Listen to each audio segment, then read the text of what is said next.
Hey everybody, Newleaf here. So today we're going to take a look at this script called the Series Bible for My Little Pony Generation 5 by Gillian Berrow. And we're going to take a look at some of the highlights, some of the things they may have planned, some of the things that tell us more about the story. So let's dive in.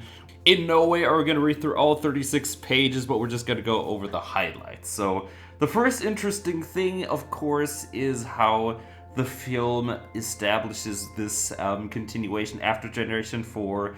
The stories of friendship and magic being important for Sunny because she's sort of been taught this by Argyle, who doesn't make any more appearances, but his ideals live on through Sunny, and that is important for the series overview.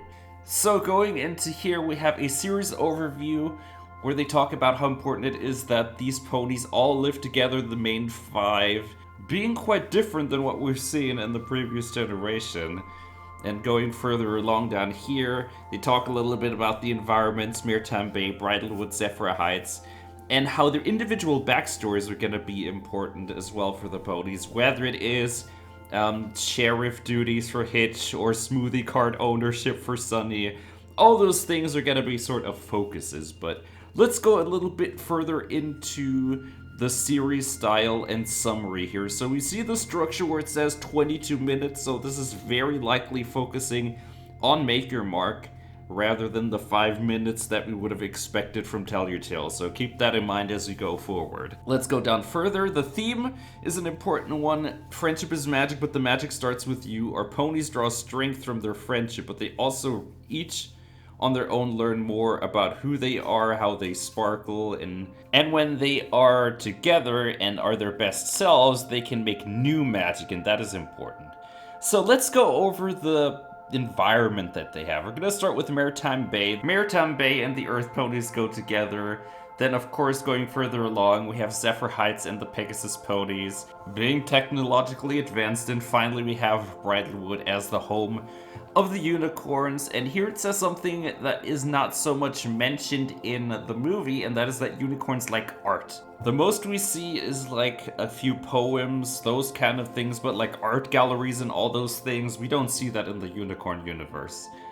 But what really happened to Equestria? This is when it gets interesting. We have the backstory, and it all begins with Opaline, who was determined to take over the kingdom and rule as she saw fit after Twilight Sparkle had been reigning for 200 years. That is when Opaline started to kick into things. She wanted to take over as the new ruler who wants to do things differently. She believed alicorns were superior. That is important, because they cared about friendship and cleaning up magical messes of the other ponies. She thought that was not what's supposed to happen, and that's why she began to try and use her powers to lure and trap ponies and take their magical abilities.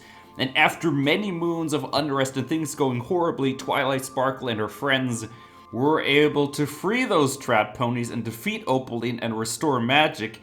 And to make sure that that never happened again, she made the crystals and she tasked her friends to spread them every pony. So this is something that happened between G4 and Generation 5. Very important to hear.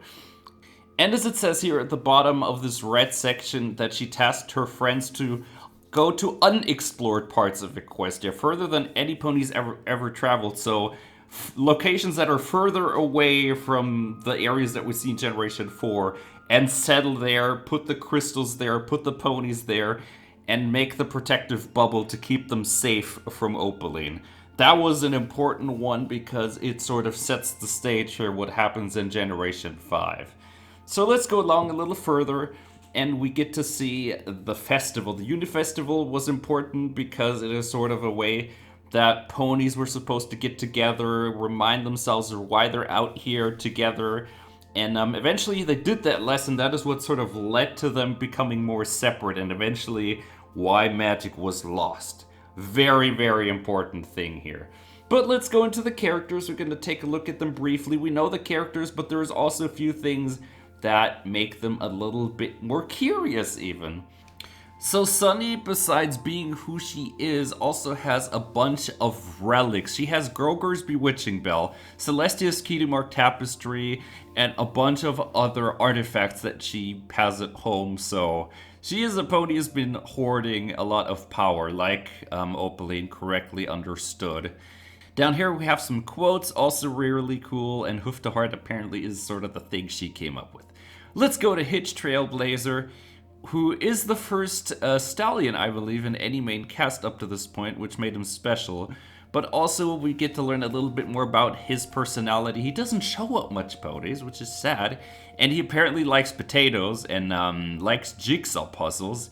And his favorite code is code 33, which means no littering every pony. So down here we learn about Sparky and how they get together, and it was sort of their version of the Mandalorian Baby Yoda. So it's interesting to see how they like took peeks at other things and were like, we could do something similar. Always really cool. But down here we have a little bit of a big thing on Hitch here, with besides him being the first male cast in the show, he was a more he has a conventional side as a sheriff, but they wanted to focus on a caregiving and nurturing side as a caretaker and community helper. Very curious to see that. But let's go over to the next one, and arguably my favorite, Izzy. She was a very curious and wacky pony who doesn't always explain things clearly, and I have to say this is something I relate to. I prefer doing rather than saying. And she hates alarm clocks and that thing when you wake up and forget your dream instantly. Couldn't say it better myself. She also has a bunch of special items here. Look at all this list. Then she's a master crafter who follows her heart. She also came up with the whole unicycling thing. Very, very cool. And here's a new thing, something I didn't know, and that is that the cart she has in the first episode of Make Your Mark has actually gotten a name, but it is called Izzy Does It. It's quite literally the name of the cart. And here's what I think is one of my favorite things, because we've gotten to see this in the show, but it wasn't, developed even further. But Izzy is an expert dragon sitter. Izzy's great with animals, but in a different way. Her approach is more intuitive, like a Zen preschool teacher. It drives Hitch crazy. He knows when he leaves Sparky with Izzy, though, that he's in great host. She does things intuitively, and that's why I like Izzy. Sometimes you gotta wing it, even if you don't got wings. Also like her phrases. And here we have Izzy sharing her bridalwood traditions. That has happened a lot in Tell Your Tale as well. TUE Este, Secret Canter, you name it. There's been so many holidays. Let's go over to Pipp Petals real quickly. Here's something I didn't know. There's a fantasy novel called The Chronicles of Cavalia, something I didn't know actually existed, but really cool. But if we go further down here where it says more than meets the selfish, she apparently was involved in charities and other things. I don't think we heard of any about that in the show. Do tell me if I'm wrong about some of this. And Pipp does, in fact, look up to her big sister. Also something I don't know if we've seen much directly, at least.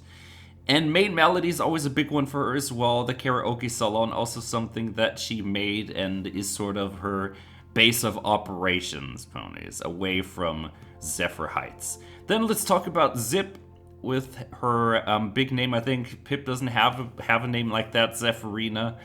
The pony personality, how she's pragmatic, the voice of reason. We especially see that in the first episode of Make Your Mark. And she shares her sister's signature of enthusiasm, which is really cool. Of course, her being more athletic and parkour, also really, really cool side. But we have some nice catchphrases as well. I think those are really, really cool. Sparky's also mentioned briefly how he's basically a bunch of trouble, but also important because of the dragon fire and how that sort of pushes the main story. It is the reason Opaline does some of the things in later episodes of Make Your Mark. Very cool. Then let's go further down into the characters, in particular Opaline. Opaline is very curious as a villain, and we learn a lot more about the Alicorn Kingdom of Skyros, and curiously enough, here it says that there was a leader in Skyros, a Rain Alicorn, and sort of the ruler of all the Alicorns. Very curious, but we also learn Opaline is older than Princess Celestia and Luna. She thinks that Princess Luna and Princess Celestia are doing it wrong, but curiously enough, when Princess Luna became Nightmare Moon, Opaline did develop a little bit of respect.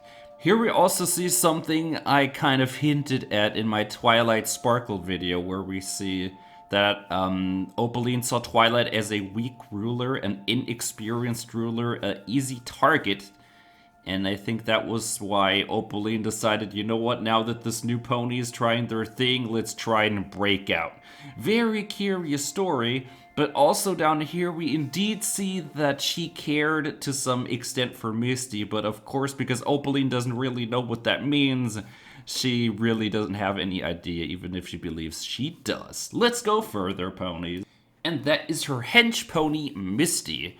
Misty indeed was found by Opaline because Misty wandered off out of the protective bubble. Apparently there was a tear, a gap in the bubble, and that is how Opaline was able to find her and sort of take Misty into her own wings and eventually raise her to become her evil hench pony, as it says here.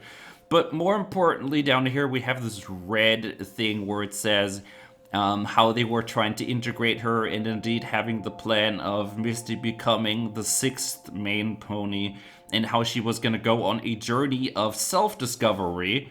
And we do see some of that in Tell Your Tale as well in the new episodes, but it was interesting to see what they might have done if you would have gotten more Make Your Mark as well. Alright, we're coming towards the end of this.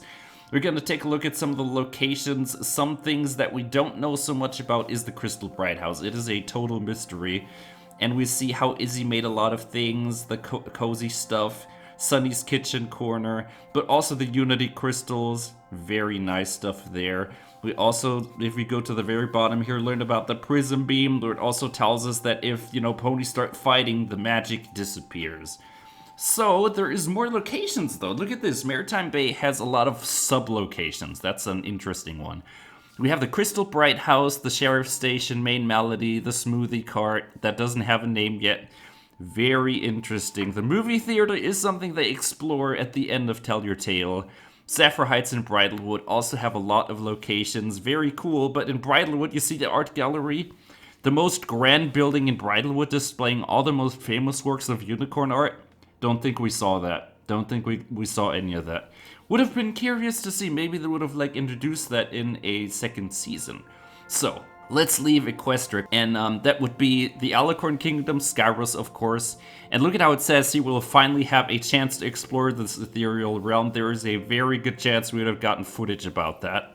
Old Equestria, like Ruins of Canderlot, the Castle of Friendship, all those things. Then for Season 2 and 3, they were gonna broaden their look on the world of Generation 5 by expanding the universe and allowing them to start to explore new pony lands and worlds, hoping to protect them from other villains. Notice how we don't see anything about Allura and the Crystal ponies, but look how it says here. Some ideas, the Frozen North Aurora ponies. I'm pretty sure the Crystal ponies or the Aurora corns may have been inspired by this first idea. The other ideas, though, we do not see them yet. And ponies, this pretty much brings us almost to the end. One more thing I want to take a look at here, and that is some environmental nuances. We have pony foods. Look at this list of foods here that they eat. So if you ever want to make cooking videos, we could try making some of this. And down here we see some pony lingo sayings that they're supposed to say. But with that, we're already at the end of this 36-page essay. A lot of things to see.